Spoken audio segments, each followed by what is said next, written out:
주시는 하나님의 말씀 민수기 11장 4절에서 9절 말씀 보겠습니다. 민수기 11장 4절에서 9절 말씀입니다. 자, 우리 다 같이 읽겠습니다. 그들 중에 섞여 사는 다른 인종들이 탐욕을 품네 이스라엘 자손도 다시 울며 이르되 누가 우리에게 고기를 주어 먹게 하랴. 우리가 애굽에 있을 때에는 값없이 생선과 오이와 참외와 고추와 파와 마늘들을 먹은 것이 생각나는 이제는 우리의 기억이 나하여 이 만나 외에는 먹은 것이 아무것도 없노라 하니 만나는 가시와 같고 모양은 진주와 같은 것이라. 백성이 들고 다니며 그것을 보고 별도에 갈기도 하며 절구에 짓기도 하고 가마에 삶기도 하여 과자를 만들었으니 그 맛이 기름 섞은 과자와 같더라. 밤에 이슬이 진영에 내릴 때에 만나고 하늘에 내려가라. 아멘.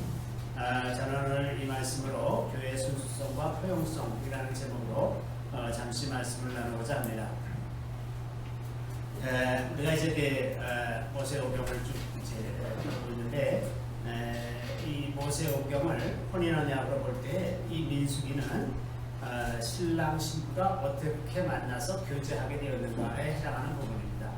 창세기는 양가의 뿌리와 그 에피소드, 또 출애굽기는 신부의 뿌리와 그 에피소드, 그 다음에 이제 레위기는 신랑의 뿌리와 에피소드, 그리고 이제 민수기는 남녀가 신랑 신부가 어떻게 만나게 되는지에 관한 이야기고, 신명기서는 앞으로 어떻게 할 것인지에 관한 이야기입니다. 그래서 이것은 물론 이렇게 칼로 두루 썰듯이 탁탁 구분지을 수 있는 것은 아니지만 그 내용들을 보면 대체로 이에 부합하고 있는 것을 볼 수가 있습니다.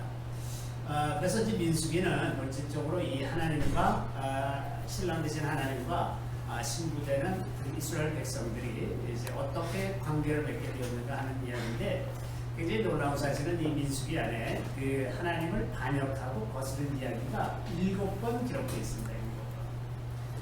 첫 번째는 이제 우리 오늘 본문 바로 앞에 디베랴라고 하는 곳에서 사람들이 원망한 그런 내용이 기록되어 있고, 그 다음에 이제 오늘 본문에 해당하는 부분에 그 섞여 사는 무리, 섞여 사는 무리는 이제 이방인들인데 그들이 탐욕을 부리게 돼서 그것이 이제 이스라엘 백성들에게 전염돼서 이스라엘 백성들이 다 하나님을 원망하는 이제 그런 상태가 된 것으로 기록하고 있고, 13장 1절부터 14절에는 그 가나안 땅을 정탐하러 보냈더니 갔다 와서 이제 12명 중에 10명이 아주 악한 말로 해서 그 땅은 나쁜 땅이고 그 땅에는 아낙 자손이 사는데 그들이 보기에 우리는 메뚜기 같을 것이라 그래가지고 모든 백성들이 다 낙심해서 거기서 막 이제 모세를 돌로 치어서 죽이려고 그러고 막 그러고 있었던 그런 내용이 있고, 그 다음에 이제 그 16장에는 보라 다단 아비람이라는 사람이 당을 지어서 모세에게 반역을 하죠. 너만 잘났냐? 너만 거룩한 백성이냐? 우리도 다 거룩한 백성 아니냐?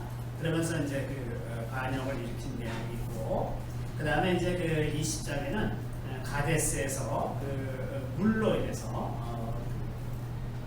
하나님을 원망하고 모세를 원망하는 그런 내용이 기록되어 있습니다. 또 이제 백성들이 길에서 이제 길이 험하고 어려우니까 또 불평하다가 하나님께서 그 불뱀을 보내셔가지고 사람들을 이제 불뱀으로 다 물게 하니까 거기서 이제 불뱀을 물려서 죽기도 하고 뭐 이러는 상황에서 하나님께서 목뱀을 만들어서 달라, 그래서 쳐다보면 살리라, 그래서 이제 그랬던 사건이 기록되어 있고, 그 다음에 이제 25장에 들어가면 그 모압이 모압 왕 발락이 발람을 시켜서 저주하려고 하다가 이제 그게 결국은 실패하니까 그때 이제 아마 그 발람이 가면서 아이디어를 하나 준 것이 여인을 통해서 이스라엘 백성들을 유혹해라. 그래서 이제 그 축제를 벌이면서 모압 여인들이 이스라엘 백성들을 유혹해서 이제 크게 음행이 이제 퍼진 그런 내용이 기록되어 있습니다. 그래서 여기 7가지인데 이 7가지라고 하는 것은 그 의도가 분명하죠. 7번 거역했다는 뜻이 아니라 항상 거역했다는 뜻입니다. 항상 그냥 이스라엘 백성들이 신랑 되신 하나님을 계속해서 거스리고 원망하고 불평하고 반역하고 그렇게 평생 그렇게 살았다. 40년을 그렇게 살았다고 하는 뜻입니다. 자, 그런 것을 보면 근본적으로 신부의 자격이 없다. 전혀 자격이 없는 자들이다. 이게 신랑 대신 하나님께서 그냥 은혜로 받아주지 않으면 이건 아무것도 할 수 없는, 아무것도 될 수 없는 그런 존재들이라는 것을 이렇게 밝히 메시지로 전하고 있는 것입니다. 그 중에서 이제 오늘 저희가 생각해 보려고 하는 것은 그 속교사는 무리들의 탐욕에 관한 것인데, 출애굽할 때 이스라엘 백성들만 나온 것이 아니라 다른 많은 족속들이 같이 나왔습니다. 그래서 출애굽기 12장 38절에 보면 수많은 잡족과 양과 소가 심이 많은 가축이 그들과 함께 하였습니다. 이스라엘 백성들이 아닌 사람들도 그들에게 묻혀서 저기를 따라가면 되겠구나 해서 그냥 같이 빠져나온 사람들이 많이 있었다는 거죠. 그래서 이제 이 사람들이 그 이스라엘과 그 이스라엘 백성들과 함께 이제 광야 생활을 하면서 지나게 되는데, 또 이제 광야에서도 거기에 합류한 사람들이 또 있어요. 예를 들면 모세장인 이드로의 그 족속이 겐 족속인데, 겐 족속에서도 이제 많은 사람들이 이스라엘에 합류해서 그 출애굽 여정을 그 광야 생활에 이제 함께했던 것을 알 수가 있습니다. 그들 중에 이제 갈렙 같은 사람은 갈렙은 원래 겐 족속 그나스 후손인데 유다 지파로 편입된 사람입니다. 그 갈렙이 굉장히 놀라운 일을 많이 했죠. 헤브론을 점령한 사람인데, 헤브론은 아낙 자손이 살고 있어서 키가 장대하고 키가 뭐 3m, 4m 되는 사람들이 살고 있었는데, 거기 가서 이제 헤브론을 장악한 사람이 이제 갈렙인데, 이 사람은 이제 이방 족속인데 편입된 사람이죠. 이런 식으로 그 광야 생활하는 과정에서도 이렇게 이방 족속이 편입되기도 하고, 맨 처음에 출애굽할 때부터 이제 편입됐죠. 그런데 만약에 이들이 이스라엘과 같이 유월절에 참여하고자 하면 하나님께서는 그들에게 이스라엘 백성들과 동일한 규례, 그들은 절대로 못한다가 아니라 그들도 할례를 받고 그 모든 규칙을 지켜야 된다. 그래서 너희와 함께 거류하는 타국인이 여호와의 유월절을 지키고자 하거든 그 모든 남자는 할례를 받은 후에야 가까이하여 죽일지니 곧 그는 본토인과 같이 될 것이나 할례 받지 못한 자는 먹지 못할 것이나. 할례를 받으면 다 언약 백성으로 편입된다고 합니다. 이게 굉장히 놀라운 것이죠. 이스라엘 백성들을 구원해내는데 그 중에서 이방인들이 나도 그 하나님을 섬기고 싶다, 그 하나님을 예배하고 싶다 그러면 할례를 받아요. 그래서 이방인들도 할례에 의해서 이스라엘에 편입될 수 있는 길을 맨 처음부터 열어주셨다고 합니다. 자, 오늘 이 광야에서 이제 불평하면서 그 이스라엘 사람들에게 그 불평을 퍼뜨린 그 섞여 사는 사람들이 할례를 받은 사람들인지는 알 수 없어요. 그러나 아마도 이 사람들은 하나님에 대해서 다른 이스라엘 사람들과 달리 그렇게 많은 지식이나 혹은 그 경험을 가지고 있지 않았었을 거라고 생각을 합니다. 이스라엘 백성들은 대대로 조상들에게서 하나님에 관한 이야기, 하나님의 약속에 관한 이야기들을 듣고 있었기 때문에 이 이방 민족들이 그들처럼 하나님에 대해서 알고 있었을 것이라고 생각할 수가 없을 것 같습니다.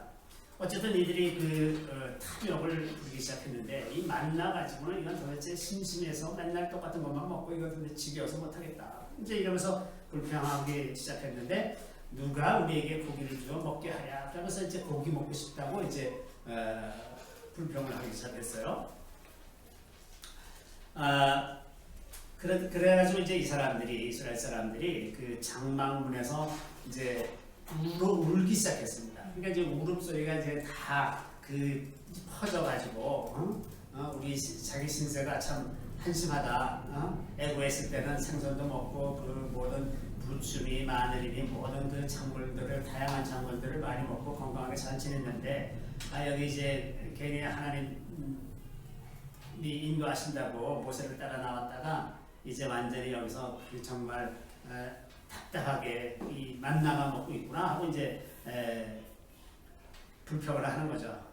그래서 이들이 이제 장막문에서 다 엉엉 울고 앉아있으니까 모세가 그 얘기를 들었습니다.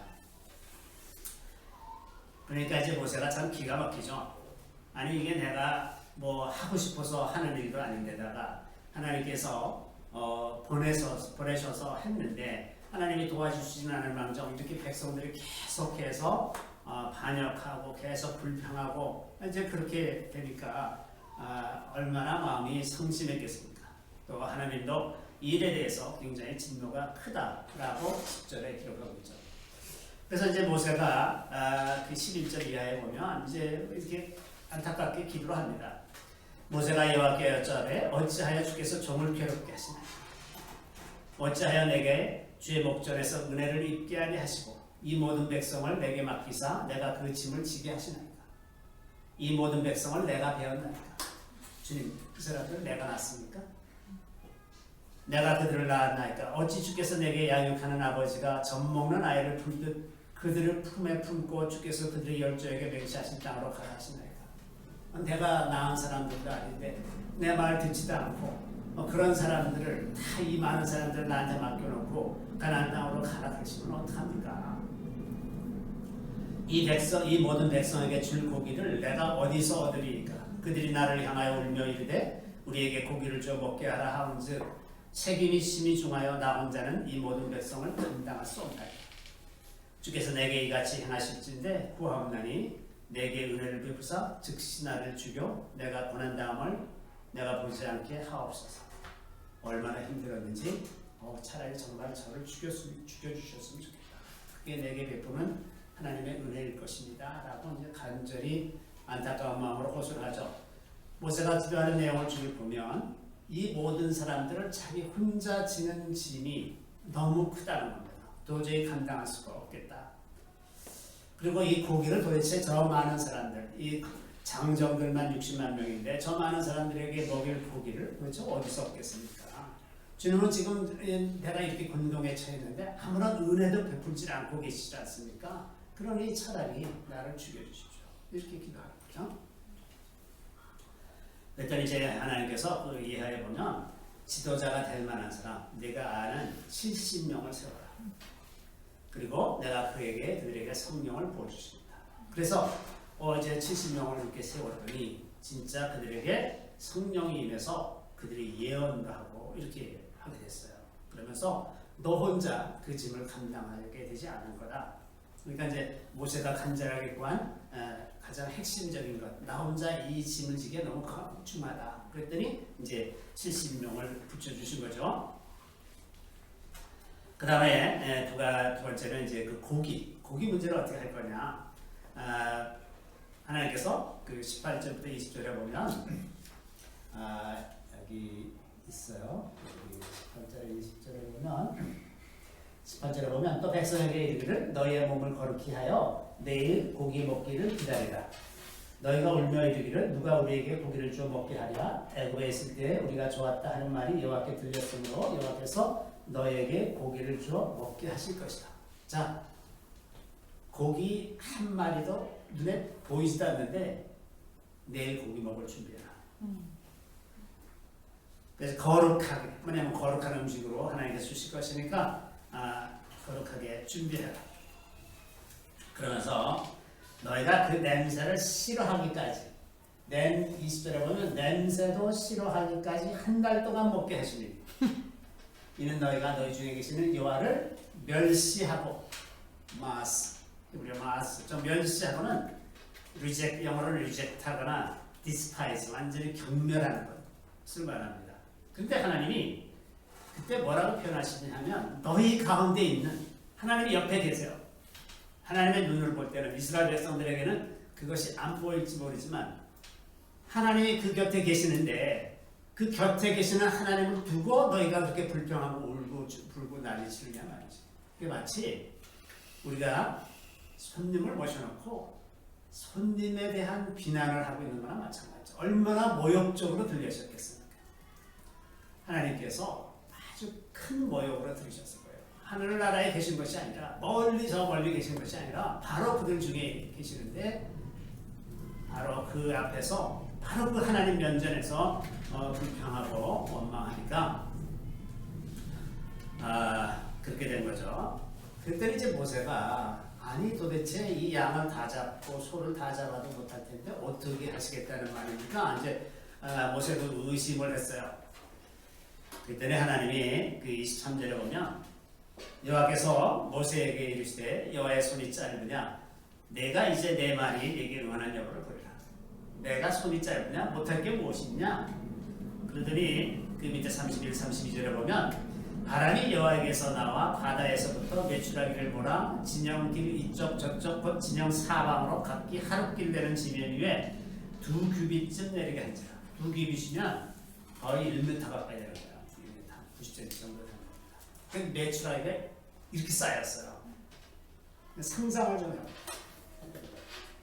그랬더니 적게 모은 자도 10호멜이라. 한 호멜이 대개 드럼통 하나 정도 크기입니다. 220리터. 드럼통 하나가 200리터거든요. 그러면 한 사람이 드럼통 10개 되는 분량을 거뒀어. 어마어마하잖아요. 사람들이 이제 신나서 고기를 구워서 먹기 시작했죠. 그랬는데 그때 33, 34절에 보면 고기가 아직 이 사이에 있어 씹히기 전에 여호와께서 백성에게 대하여 진노하사 심히 큰 재앙으로 치셨으므로 그곳 이름을 기브롯 하타라와라 불렀으니 욕심을 낸 백성을 거기 장사함이었더라. 먹다가 죽었어요. 키브롯은 묻다. 무덤에 묻는 것 같은 그 묻다 키브롯이고 하타는 죄죠. 죄의 무덤이라는 뜻이 되는 거죠. 자, 이 사건을 다시 거꾸로 되돌아보면 그 맨 처음에 발달이 섞여 사는 무리의 탐욕 때문에 시작된다. 아마도 이스라엘 백성들은 좀 더 하나님을 경외하는 자리여서 조금 더 참을 수 있었을지 몰라요. 근데 이 섞여 사는 무리들이 이런 불평을 내놓기 시작하니까 그것이 순식간에 다 전염이 된 거죠. 자, 우리가 이제 이것에 대해서 섞여 사는 무리를 이제 두 가지 측면에서 생각할 수 있는데, 첫 번째는 실제로 어떤 사람으로 구분되는 사람들입니다. 어떤 사람들은 가령 하나님을 믿는 사람도 있고 믿지 않는 사람도 있어요. 그럼 이거는 이제 분명하게 구분이 됩니다. 이제 외모로 다 구분이 돼요. 그런데 그 외모로 구분되는 중에서도 또 이제 같은 예수를 믿는 크리스찬이라고 하더라도 오늘날에는 성경을 이해하는 스펙트럼이 워낙 넓기 때문에 어떤 하나님을 믿는지, 어떤 예수 그리스도를 믿는지 너무나 다양합니다. 그래서 사실은 그 외모로만 봐서 그 사람이 하나님의 백성인지 아닌지 알 수가 없습니다. 어떤 하나님을 믿는지 알 수가 없기 때문에. 그래서 결국 누가 그러면 그 외부인들이냐? 그 외부인들이라는 것은 핵심 가치를 공유하지 않는 사람들이 다 외부인들입니다. 가령 우리가 같은 그리스도의 이름으로 일컬음을 받는 하나님의 백성이라 하더라도 어떤 하나님을 믿느냐, 어떤 복음의 진리를 믿느냐에 따라서 핵심 가치를 공유하지 않는 사람들이 많이 있을 수가 있습니다. 사실은 아마 훨씬 더 많을 거예요. 예를 들면 어느 날 진화론을 믿는 크리스찬들이 너무나 많습니다. 아마도 90%는 될 거예요. 이런 사람들은 저희와 핵심 가치를 공유하고 있다고 말할 수가 없습니다. 창조주 하나님을 믿지 않는 사람들은 하나님을 부분적으로만 믿는 겁니다. 우리는 어떤 것을 우리의 핵심 가치로 생각하고 있는가? 첫 번째는 하나님을 경외하고 그 말씀에 순종하여 그리고 말씀과 성령으로 인도함을 받으려고 하는 것. 이것이 제가 생각하기에 우리 교회의 핵심 가치입니다.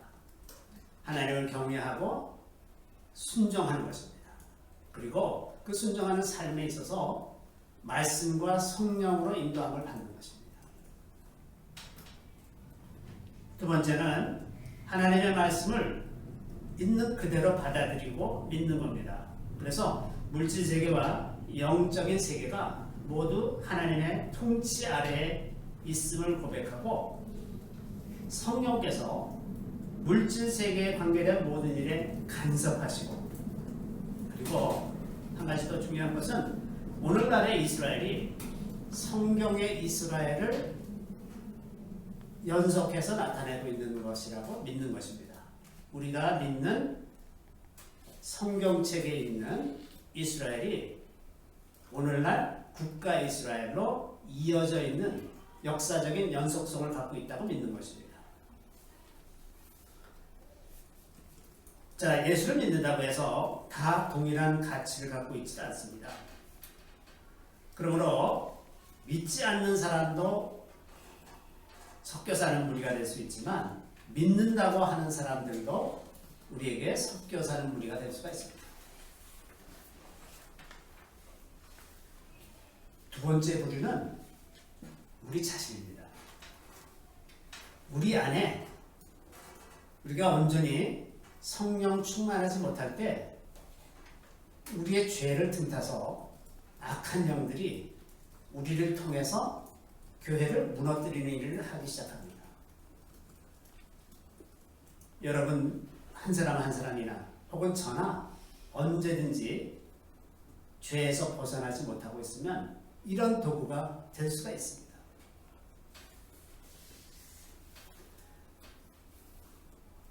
사탄은 너무나 그 기회를 포착하는데 민첩합니다. 절대 그 기회를 놓치질 않아요.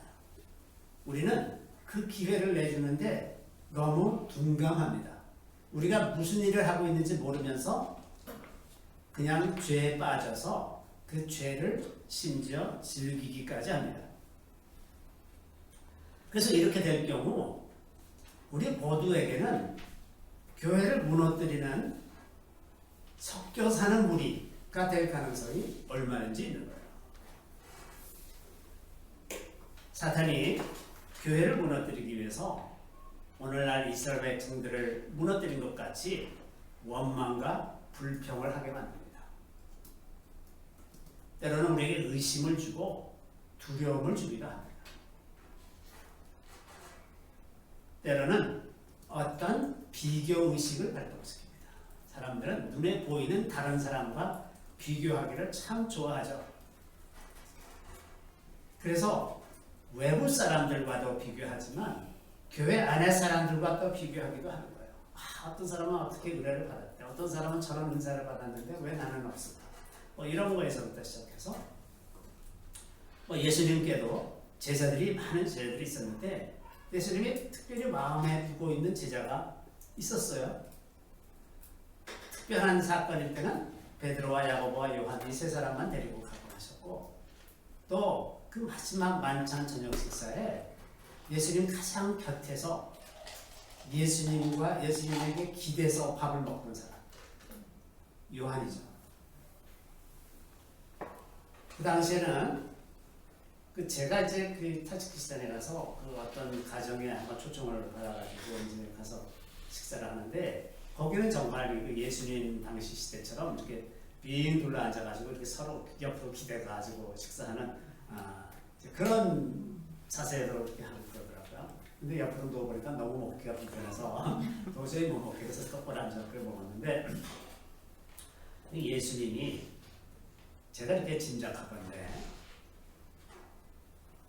예수님이 가장 그 마음의 위로를 많이 받고 그랬던 제자가 아마 요한이었던 것 같아요. 그 부모에게도 일 잘하는 듬직한 자녀가 있는 것도 참 기쁘지만 그 살갑게 이야기를 많이 해주고 그러는 자녀도 필요하거든요. 그 다양한 자녀가 필요합니다. 근데 그거를 그 자녀된 입장에서 왜 엄마 아빠는 누구만 좋아하고 자기는 안 좋아하는가? 사실 그런 게 아닌데 그렇게 볼 수가 있어요. 얼마든지 그렇게 볼 수가 있습니다. 제가 그 아는 친구 하나가 그 둘째 아이가 이제 발달 장애를 가지고 있어서 어려서부터 그 부모가 이 둘째 아이에 굉장히 많이 이제 정성을 쏟고 관심을 갖고 그럴 것 아닙니까? 그러면 첫째 아이가 그걸 이해하는 게 아니라 엄마 아빠는 동생만 좋아해. 이렇게 되잖아요. 거의 그렇게 됩니다.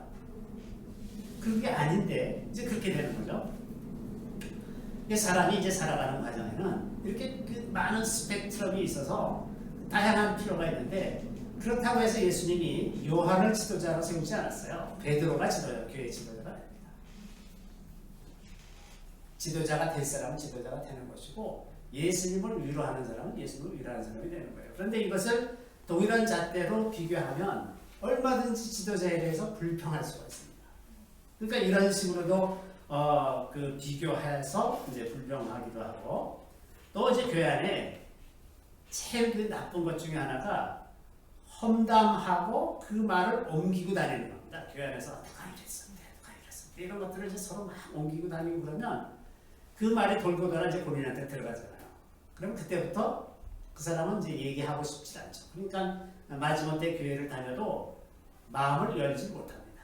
그래서 서로들 한 사람 한 사람씩 다 마음을 닫기 시작하면 사람은 많이 모여도 그 중에 같이 얘기할 사람이 하나도 없게 되는 상태가 되는 거다 보니까, 이렇게 해서 이제 서로 싫어하게 만들거나 마음을 열지 못하게 해서 교회를 스스로 무너뜨리는 거죠. 이런 일들이 뭐 비일비지 합니다.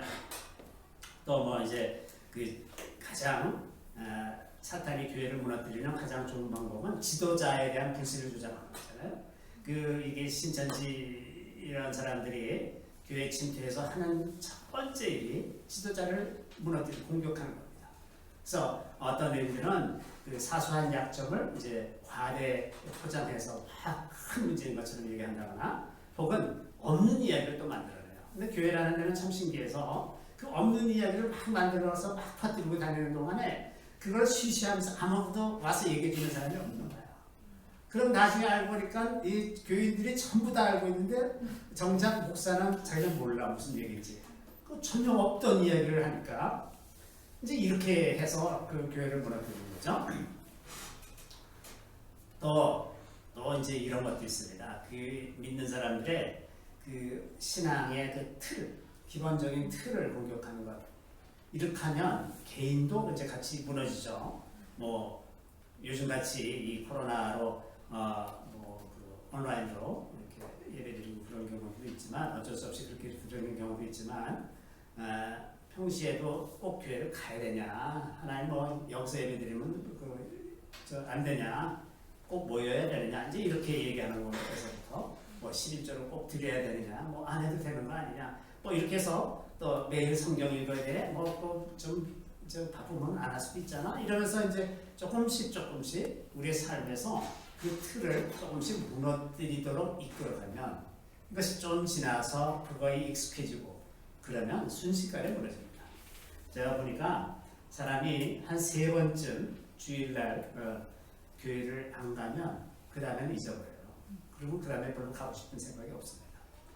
이게 한 주 정도 빠지는 거는 회복하기가 쉬운데 3주 정도 연속해서 빠지면 굉장히 힘듭니다. 이게 아주 쉽게 무너지는 거예요. 이게 사람의 이제 본성이죠. 또 어떤 사람은 이제 하나님은 사랑이시다, 이걸 이제 악용을 해서, 아니 하나님이 그런 것도 못 봐주신대, 아니 사정이 있어서 이렇게 되는데 그것도 못 봐주신대, 이렇게 말하는 사람들이 있어요. 그런데 하나님이 뭐 봐주시고 안 봐주시고 그러는 게 아니라 하나님은 얼마든지 봐주십니다. 문제는 나예요. 내가 거기서 벗어나서 다시 돌아가기가 어렵다는 거예요. 내 마음이 이미 다 빼앗겼기 때문에 빼앗긴 내 마음을 내가 어떻게 회복할 방법이 없어. 하나님이 아무리 용서하시고 받아주시려고 해도 내 마음이 안 가지는 건 없다. 내가 문제는 내가. 하나님이 안 봐주시는 것이야. 또 어떤 사람들은 세상의 그 세계관과 가치관을 교회 안으로 끌고 들어와서 그것을 마치 무슨 대단한 사상이나 아주 새로운 사조를 설명하는 것처럼 막 이야기를 하는 그런 사람들도 있어요. 교회 안에 특히나 요새 우리나라 정치가를 치고 교회 집사가 아닌 사람이 없어요.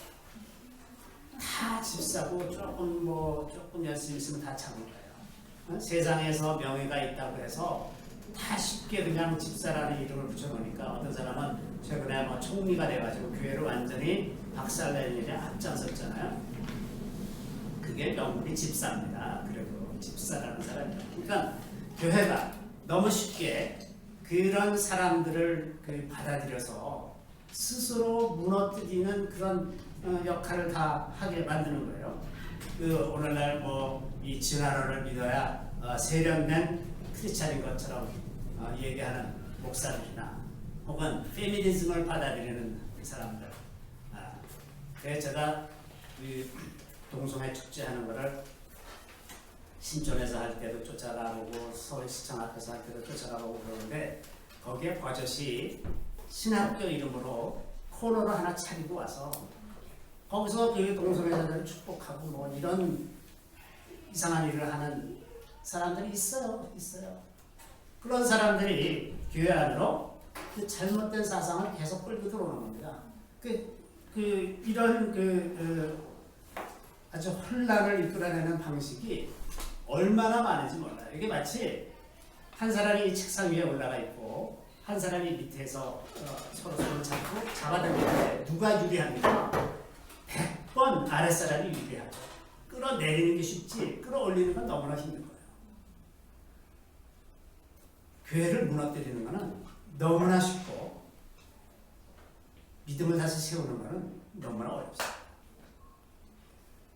제가 며칠 전에 이제 페이스북 친구 하나가 이제 독일 철학가나 사상가들이 하는 이야기를 가끔씩 이렇게 올리는 친구가 있는데 얼마 전에 뭐라고 이야기한 게 있었냐면 그 신뢰를 얻는 것은 물방울 한 방울 한 방울 떨어뜨리는 것 같다.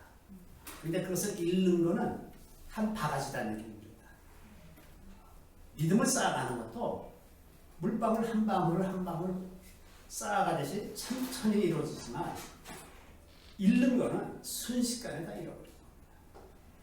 그래서 이렇게 무너뜨리고자 하는 세력이 침투해 있을 때 교회는 무방비 상태로 아주 쉽게 넘어질 수가 있다고 하는 겁니다.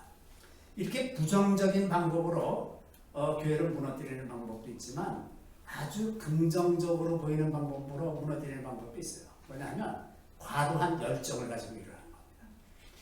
자, 신천지도 교회 안에 들어와서 처음에 어떻게 합니까? 열심히 해요.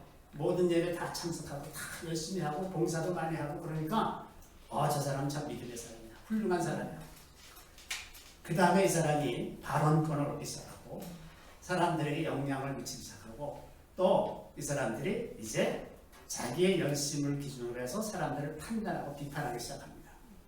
그러면 열심히 하니까 할 말이 없어. 나는 그렇게 못하는데 저 사람은 열심히 해. 근데 그 열심히 하는 사람이 막 이렇게 저렇게 얘기하면 그런가 보다 하고 이제 다 넘어가는 거예요. 그래서 그 과도한 열정을 가지고 막 사람들을 볶아치고 이러다가 다 지쳐서 더 이상 하고 싶지 않게 만듭니다. 아주 그래서 다른 성도들을 서로 비방하고 왜 나는 이렇게 열심히 하는데 너는 안 하냐 이렇게 이제 마음이 서로 그렇게 마음이 되니까 그래서 이 과도한 열정을 가지고 있는 것도 굉장히 위험한 겁니다. 절제되지 않은 열정, 절제되지 않은 사랑이 다 위험한 결과를 가져올 수가 있어요. 자, 그렇기 때문에 우리가 이 섞여 사는 무리로 인해서 교회가 영향을 받지 않으려면 첫 번째 우리가 개인적인 태도에 있어서 제가 먼저 강조하고 싶은 거는 착한 크리스찬 콤플렉스 이런 거 극복해라. 내가 착한 크리스찬이 돼야 하나님께 영광이 된다. 이런 생각하지 마세요. 그냥 하나님을 경외하고 순종하는 사람이 되어야지. 자꾸 착한 사람이 되려고 그러면 착한 사람 되는 방법은 예수 믿지 않아도 착한 사람 될 수 있어요. 그것이 중요한 게 아닙니다. 하나님을 경외하는 사람이 되도록 목표를 삼아야 된다고 합니다. 그 착해야 한다는 생각 때문에 다른 사람들의 생각이나 비판적인 언행이나 불평, 불만이나 이런 거를 가만히 보고 있는 거예요. 가만히 보고 있다 보면 그게 다 스며들고 그거에 대해서 아무런 말도 안 하고 반박도 하지 않고 있으면 그게 이제 다 온몸에 다 퍼져나가는 거거든요. 지난 주간에 지난 수요일날 이제 저희 강릉으로 이제 어떤 친구가 이제 놀러 왔어요. 놀러 와가지고 얘기하는 중에 그 전 부인이 우리 윤권사한테 아유 피곤해 보여, 아유 막 말랐어, 막 이제 말을 이렇게 막 했어요. 그랬더니 그 말을 듣는 순간 갑자기 온몸에 힘이 쭉 빠지면서 일생에 그렇게 피곤해 본 적이 없는 방법으로 피곤해졌어요. 진짜. 완전히 확 다운됐어요. 그래서 제가 이제 당신 스펠 바운드 됐다. 주술에 걸렸다. 가서 기도해. 가서 기도하니까 완전히 다시 다 살아났어요. 이게요, 사람들이 무방비 상태로 놓여 있으면 이런 것들이 우리에게 영향을 미칩니다. 그런데 무슨 그런 의도를 가지고 한 건 아닌데 그것을 내가 용납하고 있는 거예요. 너는 피곤해. 너는 말랐어. 이거를 내가 용납하니까, 내가 그걸 받아들이니까 거기에 그냥 사로잡혀 버리는 것 아닙니까? 그래서 그리스도인들이 분별력이 있어야지 착해서는 안 된다. 무조건 착하게 다 받아들이는 게 정답이 아니라는 거예요. 그래서 누군가가 교회 안에서 잘못된 불평이나 원망 이런 것들을 할 때에는 분명한 말로 거부할 수 있어야 됩니다. 그러나 공손하게 해야죠. 나는 그렇게 생각하지 않는다. 그 사람을 비방하는 게 아니라 나는 생각이 다르다. 나는 그렇게 생각하지 않는다. 이걸 분명히 얘기할 수 있어야 돼요. 그것이 착한 것하고 아무 관계가 없습니다. 또 잘못된 사상이나 세계관을 끌어들이려고 할 때, 교회 안으로 끌어들이려고 할 때에도 나는 그렇게 생각하지 않는다 라고 분명히 거부할 수 있어야 됩니다. 그래야 그 공동체를 지킬 수가 있어요. 만일 지도자에 대해서 잘못된 생각이나 평가를 하는 사람이 있다면 그걸 듣고서 첫 번째 퍼뜨리지 말아야 돼요. 그때 호기심에 나만 아는 이야기야 그러면서 가서 내가 들었는데 이렇대 이러면서 쫙 퍼뜨리고 다니는 거예요. 그럼 이제 온 교회가 이제 다 수고수고 막 이러면서 다니는 거죠. 그러지 말고 기도하면서 지도자를 찾아가서 이런 얘기가 있습니다. 그리고 무엇보다 우리가 섣불리 말하거나 판단하지 않도록 우리가 분별력을 가져야죠. 그래서 성령의 도우심이 필요합니다. 우리는 언제나 성령의 도우심으로 영들을 분별할 수 있어요. 분별력이 있어야 됩니다. 이것이 하나님께로부터 오는 생각인지 사탄이 주는 생각인지 분별력이 있어야 되고, 우리가 단호할 때는 단호한 것이 착한 겁니다. 지혜롭게 답변할 줄 알고요. 그 무엇보다도 우리에게 성령의 열매 중에 절제가 또 맨 마지막에 오지 않습니까? 절제가 필요하기 때문에 그래요. 모든 일에 다 절제가 필요합니다. 우리가 하루 살고 죽는 게 아니라 우리가 주신 그 생명의 날들 동안 계속해서 하나님을 드러내기 위해서는 우리 삶에 적절한 절제가 있어야 됩니다. 그렇지 않으면 내가 한꺼번에 다 불사르게 내주고 나는 죽어도 좋다. 이거는 사랑인 것 같지만 별로 사랑이 아닐 수가 있어요. 왜냐하면 오래 살면서 그 귀찮고 힘든 일을 다 겪기가 싫으니까 그냥 단번에 하고 죽어버리자. 이게 무책임할 수도 있어요. 본인은 좋을지도 몰라 그렇게 하는 게. 그러나 우리가 살아가는 믿음의 여정은 고통과 어려움이 있다고 하더라도 그걸 순종하면서 계속해서 가는 거예요. 그 과정에서 드러날 하나님의 영광이 있는 겁니다. 그리고 이제 혹시 이러한 그 종류의 그 교회를 흔드는 일이 있으면 반드시 여러분이 신뢰할 만한 멘토에게 분별력을 가진 사람에게 상담을 해서 그걸 가지고 이제 같이 기도를 하면서 마음을 잘 다스릴 수 있기를 바랍니다. 하나님은 언제나 우리에게 평안과 기쁨을 주시는 거예요. 그래서 하나님의 생각이면 우리에게 언제나 평안이 있습니다. 그리고 기쁨이 있어요. 소망이 있습니다. 그렇지 않으면 아직 그것이 분명하게 하나님의 뜻이 아니라고 생각해도 됩니다.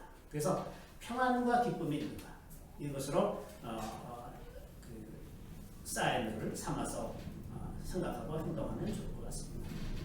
그다음에 언제나 우리가 덕을 세우는 방향으로 말하고 행동해야 합니다. 이렇게 하는 것이 교회의 덕을 세우는 것인가 아닌가? 이렇게 하는 것이 교회를 더 성장할 수 있도록 돕는 것인가 아닌가? 이런 각도에서 좀 읽었으면 좋겠고요. 자, 그러면 우리가 이제 이렇게 핵심 가치를 중심으로 해서 우리가 이런 태도와 이런 성령의 도우심을 가지고 살아갈 때 교회가 견고하게 이제 설 수 있고 또 섞여 사는 무리로 인해서 흔들리지 않고 계속 갈 수가 있을 텐데 문제는 이제 이렇게 하다 보면 자칫하면 세상에 대해서 너무 배타적인 상태가 될 수가 있어요. 그렇죠? 외부 사람들을 자꾸 배척하게 되고 조심하게 되고 경계하게 되고 이제 이러죠. 그래서 우리가 중심적인 그 핵심 가치를 견고하게 지키기만 하면 나머지 문제에 대해서는 우리가 조금 더 자유롭게 생각할 필요가 있습니다. 예전에 그 파스칼이라고 하는 철학자가 본질에 있어서 일치를, 비본질에 있어서 자유, 이제 이런 말을 유명한 말을 했는데 우리가 그 본질에 충실하면 비본질적인 것에 대해서는 좀 더 자유롭게 생각할 수가 있어요. 오히려 더 자유롭게 하면 할수록 그것이 우리를 풍성하게 할 수가 있습니다. 그래서 우리가 공동체 안에서 허락하는 자유가 이 본질적인 것을 건드리지만 않는다면 좀 더 자유롭게 다양한 방법으로 생각하는 것을 권할 필요가 있습니다. 그래서 훨씬 더 다양하고 풍성한 그런 것을 우리가 해나갈 수가 있습니다. 그래서 이제 우리가 그 핵심 가치를 지키는 핵심 그룹이 있으면 되거든요. 그 사람들이 똘똘 뭉쳐서 그 가치를 계속해서 유지하고 있으면 그 교회는 든든하게 설 수가 있습니다. 근데 제 생각에는 여기 계신 모든 분들은 다 이 핵심 가치를 지킬 수 있는 분들이고 얼마든지 그렇게 교회를 지켜가실 수 있는 분이라고 저는 믿습니다. 그 다음에 이제 대략 우리가 교회 안에서 용납할 수 있는 것과 용납할 수 없는 것에 대해서 대략적이나 어떤 한계를 가지고 있으면 좋을 것 같습니다. 우리가 아무리 다 자유하지만 자유하다고 해서 우리가 그 술을 가져다 놓고 파티할 수는 없어요. 이거는 좀 곤란합니다. 개인적으로 다른 데 세상하고 어울리면서 술 마시는 거에 대해서는 제가 뭐라고 말하지는 않겠지만 우리끼리 모였는데 거기서 그 술로 파티한다? 이거는 적절하지 않은 행동이라고 저는 생각을 합니다. 제가 이제 예전에 한 10여 년 전에 독일에 한번 출장을 간 일이 있었는데 거기서 이제 어떤 전시회장에서 독일에 있는 어떤 교포, 사실은 조선족이에요. 조선족인데 독일로 유학 가서 거기서 이제 결혼해갖고 거기서 이제 남한 사람하고 결혼해서 사는 어떤 분을 만났는데 이제 그분이 거기 독일에 있는 그 교회 현지 교회를 다녀요. 그래서 이제 이런저런 얘기를 하다가 그 교회가 이제 최근에 한 1년 전에 이제 장소를 다른 교회를 그러니까 독일 교회를 빌려서 예배드리는 거죠. 옮겼는데 이제 큰 어려움에 처한 거예요. 원래는 한 120명 정도 모이던 교회가 한 10명 정도 밖에 안 남고 완전히 다 이렇게 쑥대밭이 된 그런 상황이고 담임 목사님은 이제 하도 힘들어서 떠나고 지금 부재 중인 상태고 막 이제 이런 어려움이 있어서 그 교회를 한번 가보자 어떻게 건지 갔더니 이제 그분이 잠겨있는데 설명을 들으니까 주일에는 이제 거기서 예배를 드리는데 그 건물, 교회 건물의 그 지하를 자기네가 쓰는데 그 지하층에서 평일에 동네 주민들이 거기 와서 매일 술 파티를 한다는 거예요. 그러니까 그런 데서 예배를 드립니다. 잘 될 리가 없죠. 그러니까 우리가 지켜야 될 어떤 바운더리가 있는 겁니다. 아무 일이나 다 할 수 있다는 것이 아니라 지켜야 할 어떤 금도 같은 것이 있는 거죠. 그런 것들을 우리가 좀 서로 공유를 하면서 지켜나가면 얼마든지 아무리 사탄이 교회를 무너뜨리려고 애쓴다고 하더라도 그렇게 하나님께 대한 신앙과 하나님을 경외하는 마음을 가지고 성령의 도우심을 구하며 말씀에 입각해서 살아가려고 하는 사람들을 하나님은 반드시 그의 천사들을 보내서 안전하게 지켜주십니다. 제가 오늘 교회로 보기 위해서 전철 타러 가면서 잠시 하나님께 기도하는 과정에도 그런 말씀을 많이 하셨어요. 나는 네가 내 눈을 열어서 내 천사들이 너를 어떻게 보호하는지, 너희 교회들을 어떻게 보호하는지 보았으면 참 좋겠다. 하나님이 이 교회들을 안전하게 지켜준다. 우리가 이런 마음을 가지고 어떠한 그 환경에서 어떠한 공격이 어떤 방법으로 들어온다 하더라도 바르게 분별력을 가지고 하나님을 의지하면서 간다면 틀림없이 이제 우리는 안전하게 하나님의 뜻을 널리 더 전파하면서 살아갈 수 있는 그런 삶을 살게 될 것이라고 합니다. 잠시 기도하겠습니다. 할렐루야. 우리 주님을 찬양합니다. 주님, 이스라엘 백성들이 섞여 사는 무리의 폭력으로 인해서 큰 어려움을 겪은 것을 보았습니다. 주님, 우리가 정말 분별력이 필요합니다. 이 시대, 참으로 악한 시대, 오직 이제 사방에서 우겨쌈을 당하고 교회를 무너뜨리려고 하는 그 악한 시대에 주님, 우리가 바르게 분별하고 바르게 지혜로우며 바르게 성령의 인도함을 받아서 오직 주님의 성령의 말씀 위에 굳건하게 서는 그러한 교회가 되기를 구합니다. 성령님 오셔서 도와주시고 우리 한 사람 한 사람이 다 주님 안에 굳건하게 서게 하시고 흔들림 없는 견고함으로 계속해서 복음을 위해서 전진해 나갈 수 있도록 도와주시기를 간절히 바라옵고 모든 말씀 우리 구주 예수 그리스도의 이름으로 감사하며 기도드립니다. 아멘.